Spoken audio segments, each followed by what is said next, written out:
కాలేజ్లో ఎవరిని అమ్మాయి వచ్చి మిమ్మల్ని మీ పాటలు చూసి ప్రేమించడం కానీ లేకపోతే మీరే ఎవరైనా అమ్మాయి వెంట పడ్డం లాంటివి చేశారా? నేను మీడియేట్ గా ఉండేవాడిని. అప్పుడు అందరూ అబ్బాయికి అమ్మాయికి నేను అందరికి క్లోజ్ గా ఉండేవాడిని, గర్ల్స్ బాయ్స్ కని. బాయ్స్ అందరూ వచ్చి నేను అమ్మాయిని లవ్ చేస్తాను రా చెప్పు అంటే నేను వెళ్ళి చెప్పేది. అలాంటి పని నాది.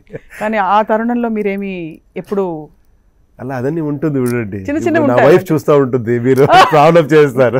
సాక్షి టీవీ బెంగళూరులో వస్తుంది కదా? వస్తుంది, అందుకే. అయితే ఆ పేర్లని విడిగా మాట్లాడతాం, తర్వాత మాట్లాడతాం సపరేట్ గా. మామూలు ఇండస్ట్రీకి వచ్చాక కూడా ఉపేంద్ర గారు అందరి స్టార్స్ గురించి గాసిప్ వస్తూ ఉంటుంది, రకరకాలుగా మాట్లాడుతుంటారు. మీరు ఎప్పుడైనా డిస్టర్బ్ అయ్యారా మీ గురించి వచ్చిన గాసిప్ ని చూసి? గాసిప్ ట్రూత్ అయితే డిస్టర్బ్ అవుతాము, ట్రూత్ లేదు అంటే మనకెందుకు అని వదిలేస్తాం అంతే.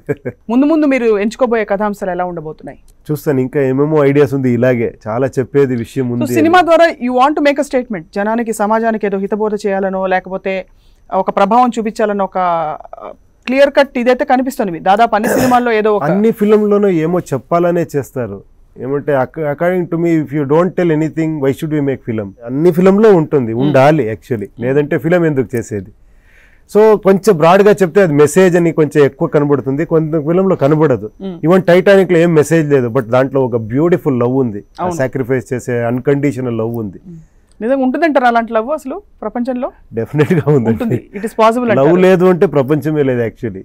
అందుకే ఈవెన్ ఏ ఫిల్మ్లో అదే చెప్పింది, నేను నిన్ను బాగా చూసుకుంటాను అందుకే నేను నన్ను లవ్ చేస్తావు, నాకేమైనా ప్రాబ్లం అయిందంటే నేను లవ్ చేస్తావా, వదిలేస్తావు? ఏమి ఇది వ్యాపారం, ఇది లవ్ అనేది అని దాంట్లో ఒక అన్కండిషన్ లవ్ గురించే మాట్లాడతారు. అది కొంచెం హార్ష్ గా చెప్పాను అంతే. అది ఎప్పుడు మనం అన్ని బెనిఫిషియల్ గా మనం యోచన చేస్తాం మన లైఫ్ లో. నేను ఇక్కడ వచ్చా నాకేం బెనిఫిట్ దొరుకుతుంది? సో అన్ని లైఫే ఇలా అయిపోయింది.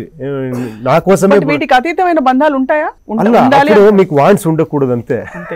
వాంట్స్ ఉంటే ఇదన్నీ ఉంటుంది, ఎక్స్పెక్టేషన్స్ వాంట్స్ అది అవుతుంది. ఇప్పుడు సక్సెస్ ఎంత స్ట్రగల్ చేసినా సక్సెస్ అవ్వాలంటే సక్సెస్ అవుతుంది. అకార్డింగ్ టు నా లైఫ్ ఎక్స్పీరియన్సే. కొన్ని ఫిల్మ్స్ వెళ్ళి అక్కడ చేసి ఇక్కడ చేసి పబ్లిష్ చేసి ఏం చేస్తేనూ కూడా జనాలకి ఏమీ తీసుకోరు. కొన్ని ఫిల్మ్స్ ఏమీ చేసేలేదు, తీసుకుంటారు. So sometimes we have to do our duty అంతే. ఓకే, నేను ఇక్కడ రావాలి, మాట్లాడాలి, because I have to tell about the film, people should know about this film అంతే. I can't make it success అదా కదా, ఇట్ హ్యాపన్స్ అంతే. So అది ఒకటి మనకి ఒక ట్రూత్ జ్ఞాపకం ఉంటే కరెక్ట్ గా ఉంటాము. నిజంగానే మళ్ళీ చెప్తున్నాను, చాలా ఇవాల్వ్డ్ గా కనిపిస్తున్నారు. అయ్యో, స్పిరిచువల్లీ ఇవాల్వ్డ్. అయ్యో మీరు